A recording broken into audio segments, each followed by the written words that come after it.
Le groupe parlementaire de l'IPRONA et le bureau exécutif du comité central du parti IPRONA, qui est dirigé par Charles Nditije, ont conjointement animé une conférence de presse pour dire au président de l'Assemblée nationale que la requête de Mme Consili Nibigira lui demandant de prendre acte de la démission volontaire de l'honorable Charles Nditije pour être remplacé au siège du député qui l'occupe est nul et non avenu. Les raisons avancées dans cette requête de Mme Consili est que Charles Nditije a apposé des signatures sur des différents documents qui prouvent qu'il agit en dehors du parti IPRONA, comme sa déclaration que le parti IPRONA se rallie au rassemblement RANAC. Les conférenciers ont défié ces allégations en affirmant que Charles Nditije n'a jamais agi en solitaire.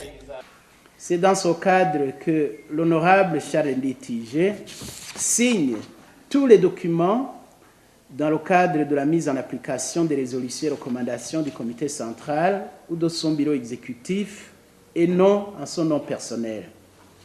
C'est dans ce même cadre qu'il a signé une alliance avec certains acteurs et partis politiques, qu'il a signé la lettre adressée à la CENI par les partis politiques de l'opposition, qu'il a également signé la déclaration fondatrice du RANAC.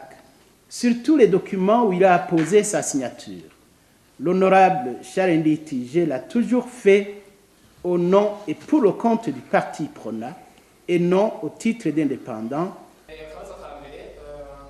Les ambitieux de Mme Consili Nibigira et son allié Gaston Sindimo, disent les orateurs dans cette conférence de l'IPRONA, vont au-delà de la radiation de Charles Nditije seulement à l'Assemblée nationale, mais visent aussi la quasi-totalité des députés de l'IPRONA en partant des propos de Gaston Sindimo à Rumongue. Les journalistes ont voulu savoir comment l'IPRONA et ses députés vont procéder une fois la requête de Mme Consili bien reçue par le président de la Chambre basse du Parlement. La réponse est qu'ils vont se battre pour le respect de la légalité.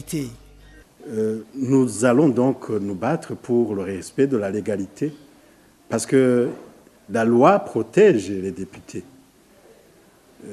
Quelqu'un ne peut pas se lever du jour au lendemain et décider de la radiation des députés et la décision est prise comme ça. Il y a la loi qui doit être respectée.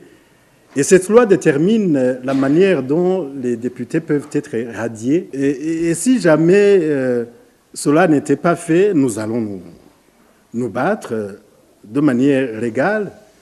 Et il y a des procédures qui sont prévues pour ça au niveau des juridictions. Nous allons nous battre également sur le plan politique. Parce que, en même temps que nous sommes députés, nous sommes des hommes politiques, des femmes politiques. Le groupe parlementaire de l'IPRONA et le bureau exécutif du comité central ont également mis en garde déjà qui seraient en train d'être escroqués par les organes du parti IPRONA reconnus par le ministère de l'Intérieur en achetant illégalement le patrimoine de ce parti.